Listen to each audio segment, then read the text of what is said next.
Excellencies, distinguished delegates, ladies and gentlemen, thank you for the opportunity to contribute to the commemoration of the United Nations Day for South-South Cooperation. My sincere appreciation to the UN Office for South-South Cooperation for organizing this meeting.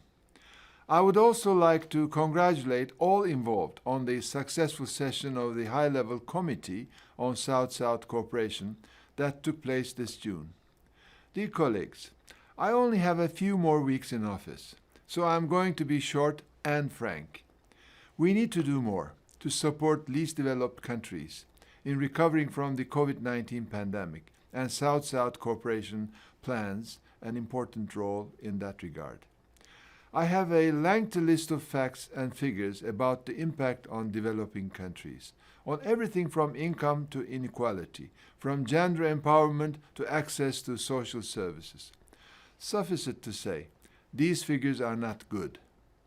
Years of development gains have been wiped away or are in jeopardy. The question that comes to mind then is, what can be done about it?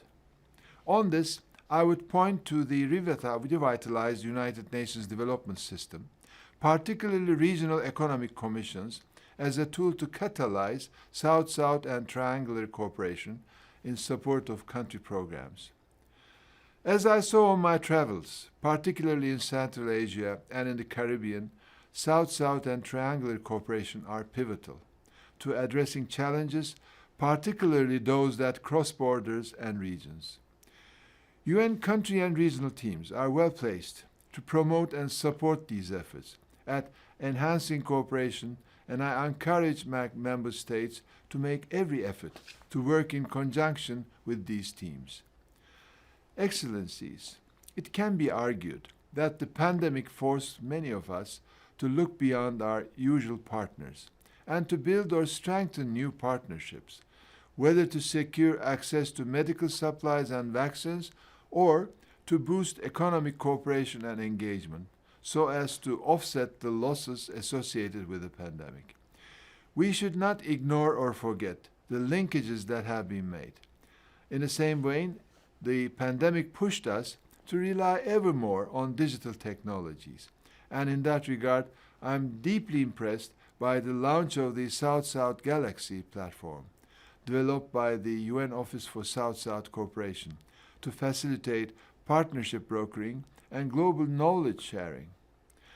I encourage UN partners and member states alike to make use of this platform. Building on this point, I would be remiss if I did not reiterate one of my consistent messages during the 75th session of the UN General Assembly, which is the need to close the digital divide and expand access to new technologies. As I have said time and again, the lack of digital access is rapidly becoming the new face of inequality. If we are looking for new priorities for South-South and triangular cooperation in this post-COVID area, then digital and energy access, along with vaccines and socio-economic recovery, are clear low-hanging fruit. Excellencies, ladies and gentlemen, I thank you again for the opportunity to speak. I hope that my reflections have been useful, and I look forward to hearing what others have to contribute. Thank you.